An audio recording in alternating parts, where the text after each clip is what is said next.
মানকাছাৰত প্ৰধানমন্ত্ৰী আৱাস যোজনাৰ নামত বৃহৎ জাল। বিভাগীয় নিৰ্দেশনা নথকাৰ পাছতো একাংশই আবেদন পত্ৰ সংগ্ৰহ কৰি ৰাইজৰ মাজত বিভ্ৰান্তি সৃষ্টি কৰিছে।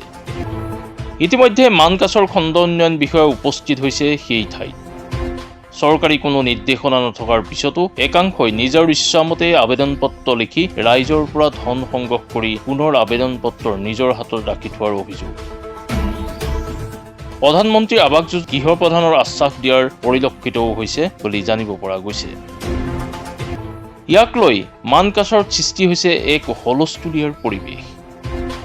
ইতিমধ্যে ঘটনাস্থলীত মানকাছৰ খণ্ড উন্নয়ন বিষয়া কৌস্তৱ দাস উপস্থিত হৈ বন্ধ কৰিছে আবেদন পত্ৰৰ লিখা। সাংবাদিকৰ আগত মানকাছৰ খণ্ড উন্নয়ন বিষয়াগৰাকীয়ে কি ক'লে শুনো আহক। নিৰ্দেশনা মানে ইতিমধ্যে আমি PMI ঘৰ 2022-23 ফাইনেন্সিয়েল ইয়াৰলৈকে দিছোঁ।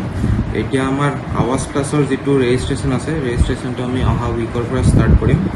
ইতিমধ্যে আমাৰ মানকাছাৰ ডেভেলপমেণ্ট ব্লকৰ আণ্ডাৰত যিখন পাৰ্মানেণ্ট ৱেইট লিষ্ট হৈছে, পাৰ্মানেণ্ট ৱেইট লিষ্টত 10,640 10,640টা পাৰ্মানেণ্ট ৱেইট লিষ্টত বেনিফিচিয়াৰীৰ নাম আছে। এই লিষ্টখন আগতে প্ৰিপেয়াৰ হৈ আহিছে। লিষ্টখন আমাৰ 2018ত এটা ছাৰ্ভে কৰা হৈছিলে আৰু সেই ছাৰ্ভেখনৰ মৰ্মে আমাৰ যিখন পাৰ্মানেণ্ট ৱেইট লিষ্ট আৱাস প্লাছৰ আণ্ডাৰত সেইখন প্ৰিপেয়াৰ কৰা হৈছে। এতিয়া ৰাইজৰ মাজত এটা মিছ ইনফৰমেশ্যন স্প্ৰেড হোৱা মই দেখিছোঁ যে ৰাইজে এপ্লাই কৰিলে ঘৰ পাব। একচুৱেলি সেইটো নহয়, ৰাইজে এপ্লাই কৰিলে ঘৰ নাপায়। যিটো 2018 চনত ছাৰ্ভে হৈছিলে সেই ছাৰ্ভেটোৰ মতে যিখন পাৰ্মানেণ্ট ৱেইট লিষ্ট আৰু যাৰ নাম আছে তাৰে ভিতৰৰ পৰা আমি ঘৰ দিম।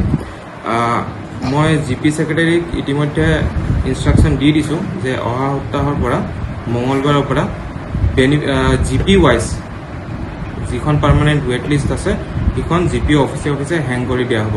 তাত নিজে বেনিফিচিয়াৰীবিলাকে গৈ নিজৰ নামটো চেক কৰি চাব পাৰে তাত আছেনে নাই। আমাৰ ইনক্লুজন কৰাটো আমাৰ পাৱাৰ দিয়া নাই, কিন্তু যদি কোনোবা এনেকুৱা বেনিফিচিয়াৰী আছে যিয়ে আগত ঘৰ পাইছে বা ইতিমধ্যে পাক্কা ঘৰ বনাইছে বা তেওঁৰ ফেমিলি মেম্বাৰ হাজবেণ্ড ৱাইফে যদি ঘৰ পাইছে, সিহঁতক আমি নাম কৰ্তনহে কৰিব পাৰিম, নাম কিন্তু আমি ইনক্লুড কৰিব নোৱাৰোঁ। এইবোৰ মিছ ইনফৰমেশ্যন ৰাইজে নামানাই উচিত, কাৰণ ইতিমধ্যে মই কৈছোঁ যিহেতু লিষ্ট অলৰেডি প্ৰিপেয়াৰ্ড আছে, ঘৰ নতুনকৈ এপ্লাই নহয় এতিয়া। আৰু যেতিয়া ৰেজিষ্ট্ৰেশ্যন বা চেংচনিং হ'ব তেতিয়া আমাৰ ব্লক অফিচ আৰু পঞ্চায়ত অফিচ এই দুটা অফিচৰ পৰা তেওঁলোকে ইনফৰমেশ্যনখিনি পাব। কোনো বেলেগ আউটছাইড ইনফৰমেশ্যন আউটছাইড চ'ৰ্চক সিহঁতে বিশ্বাস কৰিব নালাগে। লিষ্ট আমি অহা সপ্তাহৰ ভিতৰত আমি হেং কৰি দিম।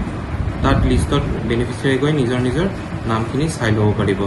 এইটো জাষ্ট ৰেজিষ্ট্ৰেশ্যন আমি এতিয়া ষ্টাৰ্ট কৰিম। চেংচনিংটো কিন্তু অলপ লাহে লাহে হ'ব।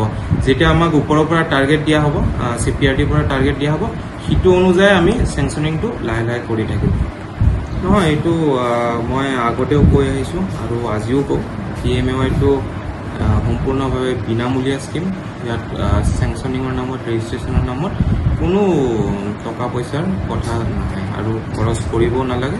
আৰু একৰ্ডিংলি মই মোৰ অফিচিয়েলছ ফিল্ড লেভেল ৱৰ্কাৰ্ছ তেওঁলোককো একে ইনফৰমেশ্যন পাছ অন কৰিছোঁ যে এইটো সম্পূৰ্ণ বিনামূলীয়া স্কীম, কোনো বেনিফিচিয়াৰীৰ পৰা যাতে কোনো এটকাও নুঠে। হাতচিঙিমাৰীৰ পৰা ৰুমিঅ'ৰ মেহেদীৰ ৰিপৰ্ট, মাই নিউজ NA।